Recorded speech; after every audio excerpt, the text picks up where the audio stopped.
26 پارے ہوگی۔ سورۃ الاحقاف میں اللہ تبارک و تعالیٰ نے فرمایا کہ اس سے زیادہ گمراہ کون ہو سکتا ہے جو ان کو پکارے، ان سے مانگے جو قیامت تک جواب نہیں دے سکتے۔ وَهُمْ عَنْ دُعَائِهِمْ غَافِلُونَ، اور وہ ان کی دعاؤں سے، پکار سے بالکل غافل، بے خبر ہیں، ان کو تو پتہ ہی نہیں۔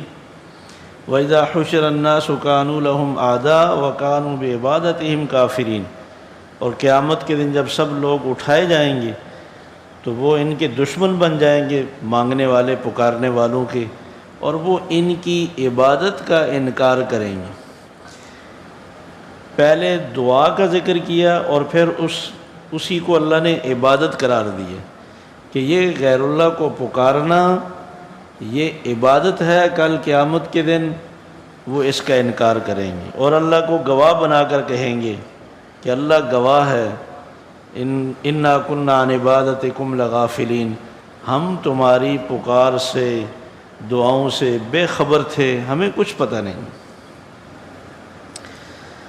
کفار کا ذکر کیا کہ وہ ایمان والوں سے کہنے لگے کہ اگر یہ دین اسلام میں کوئی بہتری ہوتی تو پھر غلام ہم سے پہل نہ کرتے، پھر ہم ان سے پہلے اسلام قبول کرتے۔ مگر یہ تو وہ سمجھتے تھے کہ یہ نعوذ باللہ بے دین ہو گئے، باپ دادا کے دین کو چھوڑ گئے، اور وہ الٹا فکر مند تھے کہ یہ کسی طرح رائے راست پر آ جائیں۔ مسلمان ان کے لیے فکر مند تھے کہ یہ رائے راست پر آ جائیں، اور مشرکین مسلمانوں کے لیے پریشان تھے کہ یہ کسی طرح رائے راست پر آ جائیں۔ رائے حق پر وہی ہوتا ہے جو قرآن مجید اور رسول اکرم صلی اللہ علیہ وسلم کی تعلیمات کے مطابق ہو۔ اب بھی ایسا ہی ہے، ہر ایک سمجھتا ہے کہ دوسرا گمراہ ہے۔ کسی کو گمراہ نہ سمجھا جائے، اپنی فکر کی جائے کہ میری سوچ، میرا عقیدہ، میرے اعمال قرآن و سنت کے مطابق ہیں تو اللہ کا شکر ادا کیا جائے، اور اگر اس میں گڑبڑ ہے تو اصلاح کی ضرورت ہے۔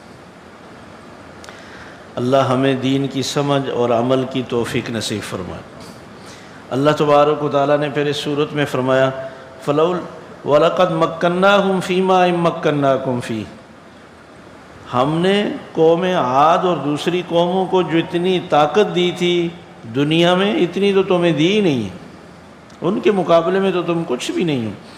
ہم نے ان کو دل دیے، آنکھیں دیے، دل دیے، کان دیے، ساری صلاحیتوں کو باوجود، مگر جب ہماری طرف سے سزا اور عذاب آیا نا، وہ ان کی کوئی چیز کام نہیں آئی۔ تو فلولا نصرهم الذين اتخذوا من دون الله قربانا آلهة،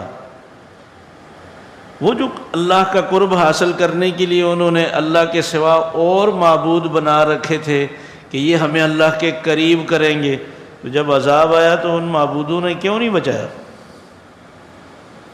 پھر کوئی معبود کسی کے کام نہیں آیا۔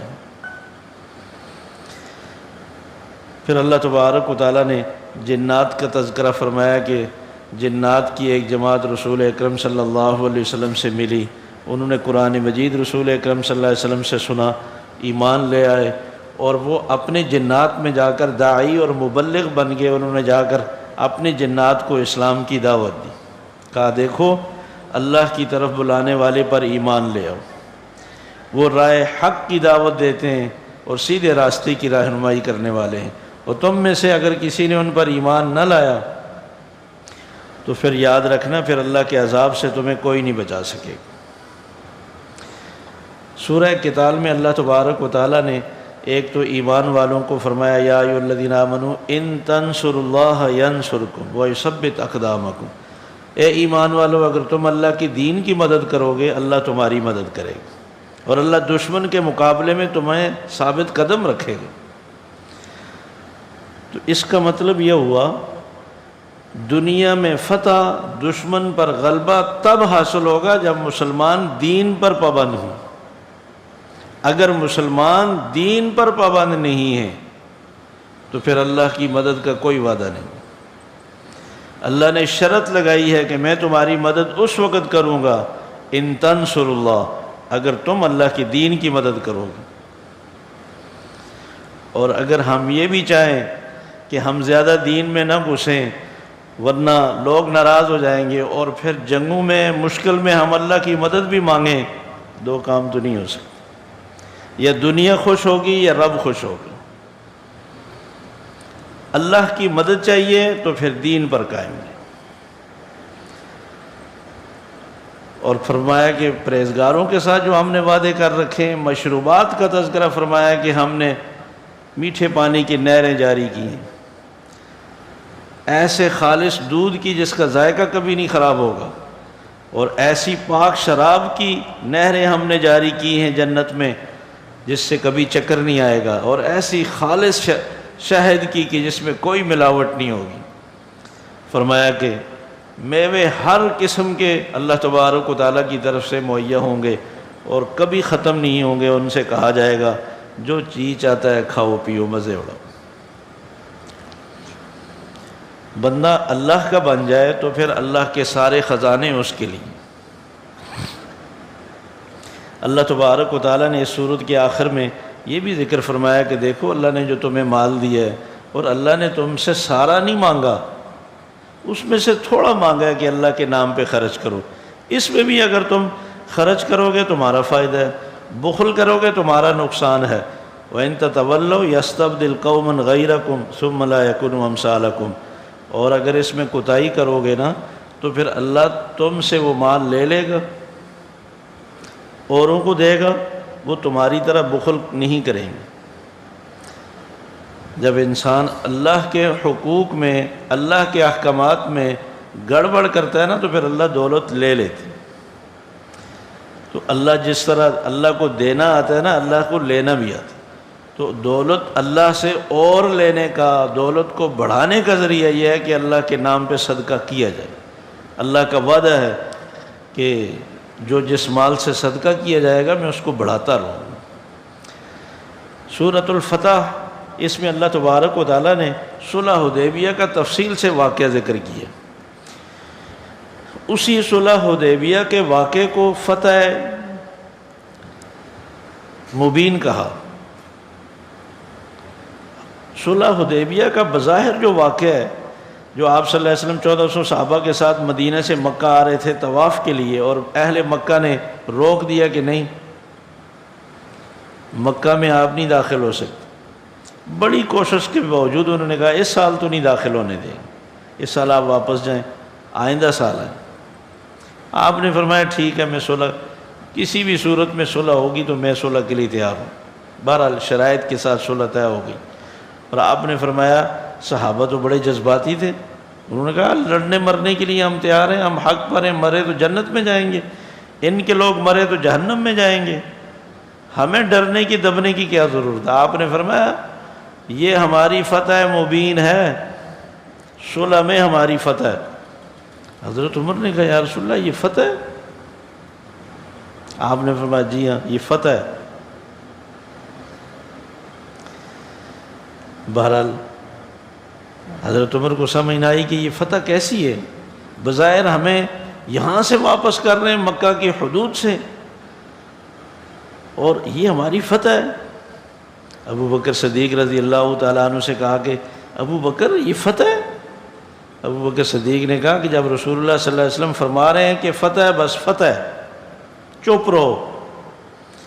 آپ نے حضرت عمر کے سینے پہ ایسے ہاتھ رکھ کر فرمایا کہ عمر یہ فتح ہے۔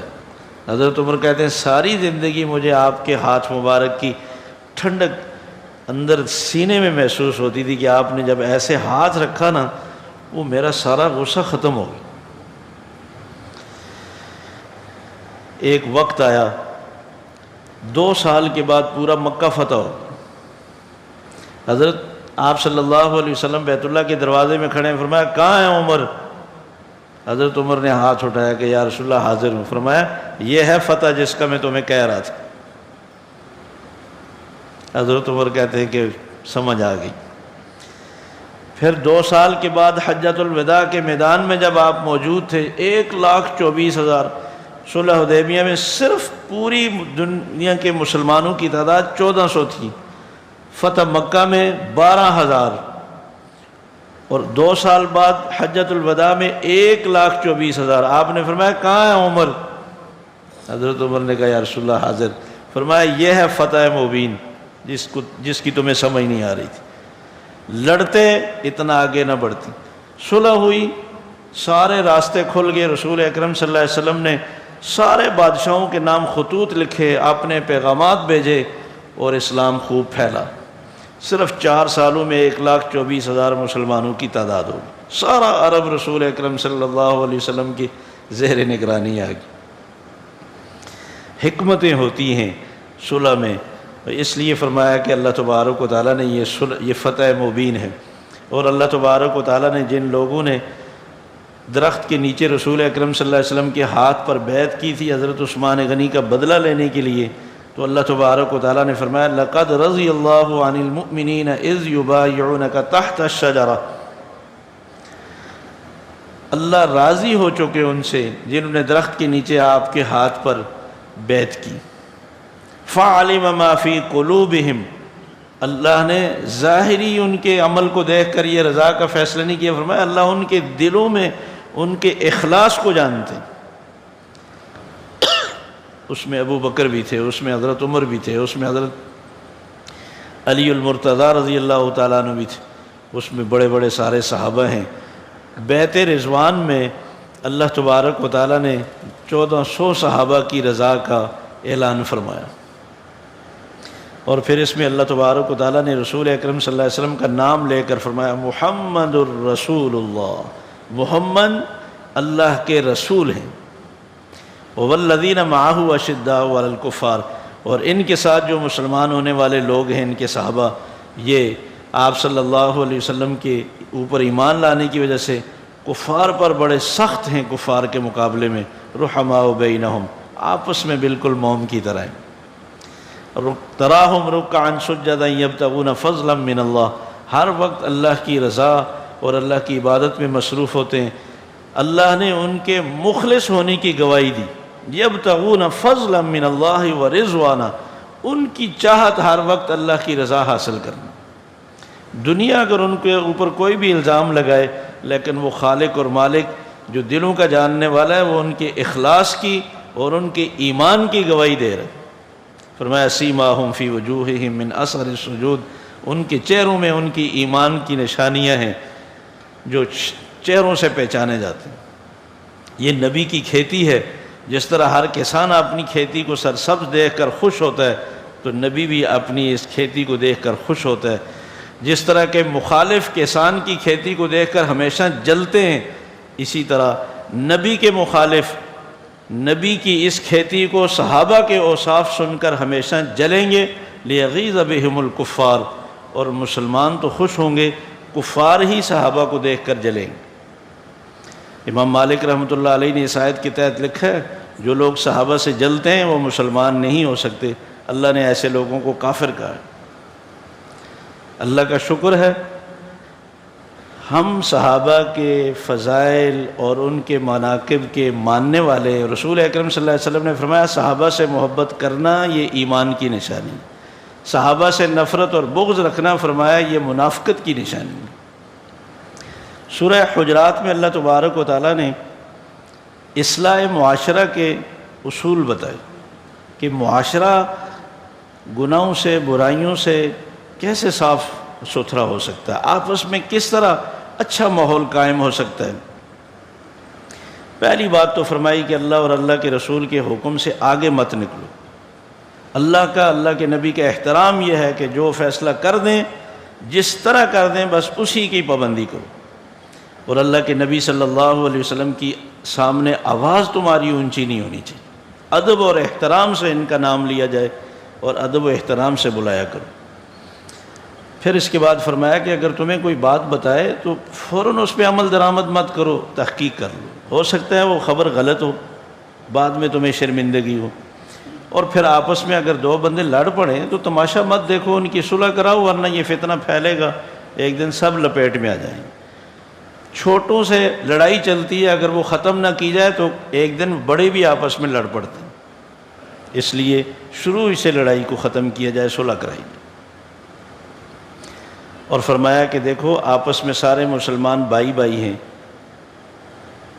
تو آپس میں بھائی بھائی بن کر رہو، سب کے ماں باپ تو ایک ہی ہیں، آدم اور حوا، تو اس لیے آپس میں فاصلحوا بین اخویکم، جس طرح بھائیوں کا خیال کیا جاتا ہے اور ان کی صلح کرائی جاتی ہے، تو اس طرح مسلمانوں کو لڑنے مت دو، صلح کرایا کرو۔ پھر فرمایا کہ اے ایمان والو، دوسروں کا مذاق نہ اڑاؤ، ہو سکتا ہے جن کا تم مذاق اڑاتے ہو وہ تم سے افضل ہوں، اللہ کی نگاہ میں بہتر ہوں۔ عورتیں بھی عورتوں کا مذاق نہ اڑائیں۔ یہ لباس کو، ظاہری گفتگو کو، الفاظ کو، نقل و حرکت کو دیکھ کر مذاق اڑانا، اللہ کے ہاں تو کسی کے افضل اور بہتر ہونے کا معیار یہ چیزیں ہے ہی نہیں ہیں۔ ان اکرمکم عند اللہ اتقاکم، اللہ کے ہاں عزت تو اس کی ہے جس کے دل میں اللہ کا خوف۔ تو اس لیے ظاہری کسی کی چیز کو دیکھ کر مذاق نہ اڑایا جائے۔ فرمایا کسی کے بارے میں بدگمانی بھی مت رکھے، کسی کی ٹو میں بھی نہ لگے۔ اکثر بدگمانیاں گناہ ہے سراسر، حقیقت اس کی کچھ بھی نہیں ہوتی۔ ایک دوسرے کی غیبت نہ کرو، برائی نہ کرو۔ غیبت کیا ہے؟ کسی کے بارے میں ایسی بات کرنا کہ اگر اس کو پتہ چلے تو اس کو بری لگے۔ صحابہ نے پوچھا کہ اگر وہ برائی اس میں ہو بھی تو؟ آپ نے فرمایا غیبت اسی کو تو کہتے ہیں، اگر وہ برائی اس میں ہے ہی نہیں پھر تو یہ بہتان ہے، یہ اور بڑا گناہ ہے۔ فرمایا کہ دیکھو ہم نے تمہیں ایک جان آدم اور حوا سے پیدا کی ہے، تم سب آپس میں بھائی بھائی ہو۔ ہم نے قوم قبیلے تو صرف پہچان کے لیے بنائے ہیں، اصل تو اللہ کے ہاں عزت قوم قبیلے کی وجہ سے نہیں ہے، وہ تو تقوی کی وجہ سے۔ ایمان والوں کی تعریف کی ہے کہ صرف کلمہ پڑھنے سے آدمی کافی نہیں۔ انما المؤمنون الذین آمنوا باللہ ورسولہ ثم لم یرتابوا وجاہدوا باموالہم وانفسہم فی سبیل اللہ اولئک هم الصادقون۔ مومن وہ ہیں جو اللہ اور اللہ کے رسول پر ایمان لائیں اور پھر کوئی شک و شبہ نہ ہو پورے اسلام میں کسی حکم میں، دل و جان سے سارے احکامات کو مانیں اور قبول کریں۔ یہ کیا بات ہوئی؟ ہاں یہ بات مجھے سمجھ نہیں آئی، یہ حکم مجھے سمجھ نہیں آیا ہے، مسلمان ہیں لیکن اللہ کا حکم سمجھ نہیں آ رہا۔ نبی علیہ السلام کو اللہ کا نبی مانتے ہیں مگر کہتے ہیں یہ حدیث مجھے سمجھ نہیں آئی۔ کمال ہے، ایسا ایمان نہیں چلے گا۔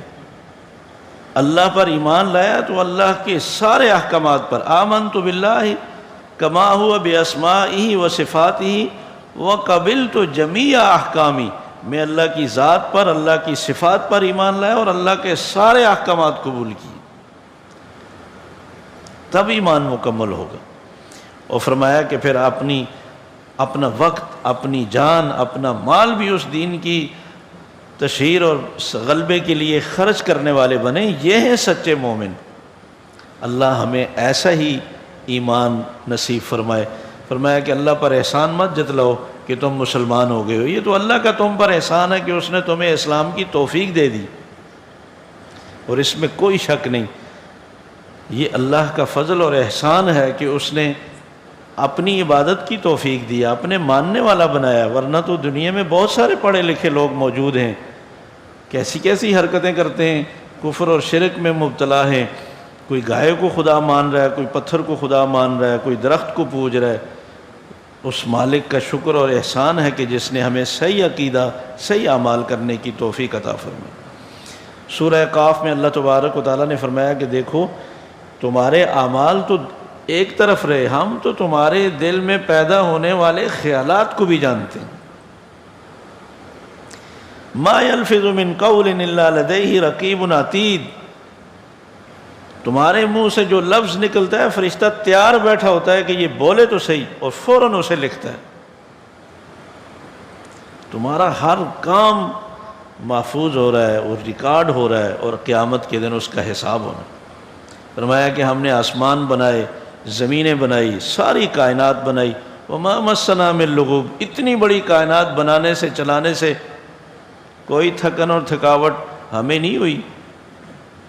اللہ کی کتنی قدرت ہے، اس کے لیے پیدا کرنا، مارنا، دوبارہ زندہ کرنا، حساب لینا کوئی مشکل نہیں۔ سورۃ الزاریات میں اللہ تبارک و تعالیٰ نے صحابہ کی تعریف کی ہے، فرمایا بہت کم سوتے تھے رات کو، کانوا قلیلا من اللیل ما یہجعون وبالاسحار ہم یستغفرون، سحری کے وقت اٹھ کر گڑ گڑا کر معافیاں مانگتے تھے۔ اللہ کو یہ سحری کے وقت اٹھ کر رونا، دعائیں کرنا کتنا پسند ہے۔ اور آج کل تو اللہ تبارک و تعالیٰ نے ایک ماحول بنایا ہے، سحری کے لیے ہم ویسے ہی جاگ رہے ہوتے ہیں، تو دعاؤں کا اہتمام ضرور کیا جائے، کوشش کی جائے 2 رکعت نماز بھی پڑھ لیں اور پھر دعا ضرور مانگیں، یہ اللہ کو پسند ہے۔ اللہ نے خاص طور پر ذکر فرمایا وفی اموالہم حق للسائل والمحروم، فرمایا کہ ان کے مال میں مانگنے والوں کا بھی حصہ ہے، نہ مانگنے والے مستحق لوگوں کا بھی حصہ ہے کہ جو مانگتے نہیں ہیں، یہ انہیں پہچان کر ان تک پہنچاتے ہیں۔ یہ بھی عمل اللہ کو کتنا پسند ہے۔ اسی سورہ زاریات میں فرمایا وما خلقت الجن والانس الا لیعبدون، میں نے جنوں کو انسانوں کو صرف اپنی بندگی اور عبادت کے لیے پیدا کیا، مجھے روزی نہیں چاہیے، میرے خزانے بہت ہیں۔ اور فرمایا فلا تجعلوا للہ اندادا، اللہ کے برابر کسی کو نہ بناؤ، اللہ کو پکارو ضروریات میں، مشکلات میں، اور اللہ ہی دینے والے ہیں۔ فرمایا ایک شکوے کے طور پر کذالک ما اتی الذین من قبلہم من رسول الا کانوا بہ یستہزئون، جب بھی ہم نے کسی قوم کی ہدایت اور رہنمائی کے لیے کوئی نبی بھیجا، ہر قوم نے ہمارے اس نبی کا مذاق اڑایا۔ اتواصوا بہ بل ہم قوم طاغون، ایسے لگ رہا تھا جیسے ہر گزرنے والی قوم آنے والی قوم کو یہ وصیت کر کے جاتی تھی کہ دیکھو ہم نے نبی کو ہمیشہ تنگ کیا، اس کا مذاق اڑایا، تم بھی ایسے ہی کرنا۔ سب کا سلوک نبیوں کے ساتھ ایک جیسا تھا، اس سے محسوس ہوتا ہے اللہ فرماتے ہیں جیسے سب ایک دوسرے کو وصیت کرتے رہیں کہ تم بھی ایسے ہی کرنا، لیکن فرمایا نہیں، ایسا نہیں ہے، بل ہم قوم طاغون، ہر آنے والی قوم پچھلی قوم سے زیادہ سرکش اور باغی تھی کہ ان کو کسی نے مشورہ اور وصیت نہیں کی، ان کو خود ہی یہ سوجی کہ ہم اپنے نبی کا یوں ہی مذاق اڑائیں اور اس کی مخالفت کریں۔ حتیٰ کہ امام الانبیاء رسول اکرم صلی اللہ علیہ وسلم جب تشریف لائے تو مکہ والوں نے بھی پھر ایسے ہی مذاق اڑائے، جبکہ آپ کے اعلیٰ اخلاق، آپ کا کردار، آپ کے اوصاف، آپ کی ہمدردی، آپ کی خیرخواہی قوم کے لیے، ساری رات کھڑے کھڑے ہو کر رو رہے ہیں، دعائیں مانگ رہے ہیں کہ یا اللہ ان کی شکلیں نہ بگاڑنا، ان پر عذاب نہ بھیجنا، لیکن قوم کا کیا حال ہے، کبھی اوجڑی لا کر ڈال رہے ہیں، کبھی کانٹے لا کر بچھا رہے ہیں، کبھی پتھر مار رہے ہیں، کبھی جادوگر کہہ رہے ہیں، کبھی شاعر کہتے ہیں، کبھی کاہن کہتے ہیں، کبھی دیوانہ کہتے ہیں۔ یہ سلوک تھا قوم کا۔ اللہ ہمیں صحیح سمجھنے کی، عمل کی قدر کی توفیق نصیب فرمائے۔ اللہم انت السلام و منک السلام تبارکت یا ذا الجلال والاکرام۔ اللہم انا نسألک علما نافعا ورزقا طیبا وعملا متقبلا۔ یا اللہ ہمارا بولنا، سننا، بیٹھنا صرف اور صرف آپ کی رضا کے لیے۔ یا اللہ تو ہمارا یہ دیر تک بیٹھنا اپنی بارگاہ میں قبول فرما لے۔ یا اللہ ہمارے اس عمل کی وجہ سے ہمارے پچھلے گناہوں کو معاف فرما دے۔ یا اللہ دیر ہو گئی آپ کی اس کتاب کو سمجھنے میں، یا اللہ تو اب ہمیں اس کی مکمل سمجھ عطا فرما اور اس کی قدر کی، عمل کی توفیق نصیب فرما۔ یا اللہ ہمارے ظاہر اور باطن کو مکمل قرآن مجید کے مطابق بنا دے۔ یا اللہ تو اپنی رضا اور منشا والی زندگی نصیب فرما، اور یا اللہ برے اعمال سے ہماری حفاظت فرما، نیک اعمال کی محبت نصیب فرما، گناہوں کی نفرت پیدا فرما دے۔ یا اللہ تو اچھا ماحول نصیب فرما، برے ماحول سے ہم سب کی حفاظت فرما۔ یا اللہ ہم سب کا خاتمہ ایمان پر فرمانا۔ یا اللہ رمضان المبارک کے تقریباً آخری ایام ہیں، یا اللہ تو رمضان المبارک کی برکات سے، انوارات سے کسی کو محروم نہ کرنا۔ یا اللہ ہم اعمال سے بالکل خالی ہیں، یا اللہ یہ خالی دامنوں کو تیرے سامنے پھیلا کر تیری رحمت کا سوال کرتے ہیں۔ یا اللہ تو ماذ اپنے فضل سے یا اللہ ہمارے دامنوں کو رحمت سے مالا مال فرما دے۔ یا اللہ حاضرین کی جتنی بھی جائز حاجات ہیں، نیک تمنائیں ہیں، یا اللہ تو اپنے فضل سے پوری فرما دے۔ یا اللہ تو اپنے فضل سے پوری فرما دے۔ یا اللہ ہماری کوتاہیوں کو معاف فرما دے۔ یا اللہ تو معاف کرنے کو پسند فرماتا ہے۔ یا اللہ آج تاک رات ہے، یا اللہ تو ہمیں لیلۃ القدر کا پورا اجر عطا فرما۔ یا اللہ لیلۃ القدر کے اجر و ثواب سے یا اللہ ہمیں محروم نہ کرنا۔ یا اللہ تو اپنی بارگاہ میں ہماری ساری عبادات کو قبول فرما لے۔ اللہم صلی وسلم علی محمد وآلہ واصحابہ اجمعین برحمتک یا ارحم الراحمین۔